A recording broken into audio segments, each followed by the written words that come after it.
কারাগারিতে।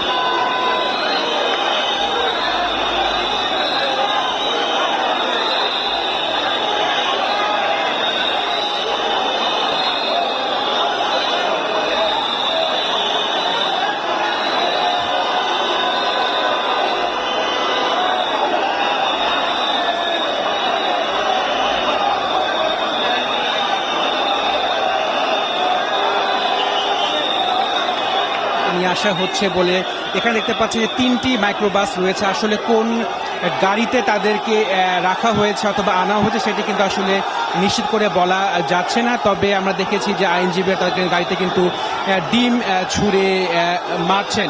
এখানে একটি বড় প্রিজন ভ্যান ছিল, পরবর্তীতে পুলিশের যে গাড়ি ছিল এবং আরেকটি এর পিছনেই মূলত 3টি সাদা মাইক্রোবাস আছে, যেটি পুলিশের মাইক্রোবাস। 3টি গাড়িতে যে কোনো একটিতে নাকি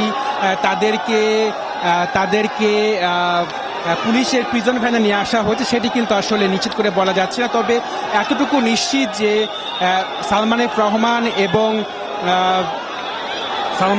এবং আনিসুল হককে এই আদালত চত্বরে নিয়ে আসা হয়েছে এবং তাদেরকে গারদে নিয়ে যাওয়া হচ্ছে এবং তাদেরকে হাঁটিয়ে আদালতের যে এজলাস আছে সেই এজলাসে নিয়ে যাওয়া হয়। এবং আমরা দেখতে পাচ্ছি যে এই সালমান এফ রহমান এবং আনিসুল হককে গারদে নিয়ে যাওয়া হয়েছে এবং সেখানে রাখা হবে। পরবর্তীতে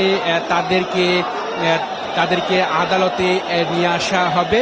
যখন আদালতের কার্যক্রম শুরু হবার নির্দেশ দেবেন বিচারক, তখনই মূলত তাদেরকে নিয়ে আসা হবে। আসলে হাঁটিয়ে এবং স্বাভাবিকভাবে নিয়ে আসা কতটা নিরাপদ হবে সেটি কিন্তু দর্শক আপনারা এখান থেকে গারদ থেকে বের করে নিয়ে আসা হচ্ছে। তীব্র ভিড় ঠেলে 2 আসামি এদিকে আদালতের দিকে এগিয়ে আসছেন।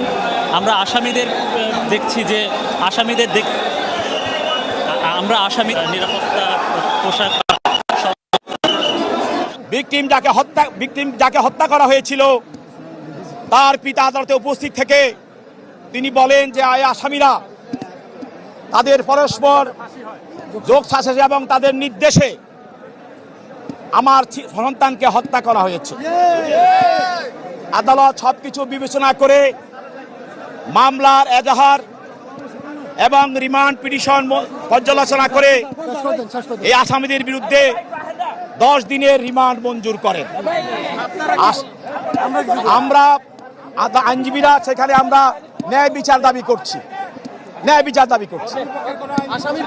আসামির পক্ষে কোনো আইনজীবী মতামত দেয় নাই।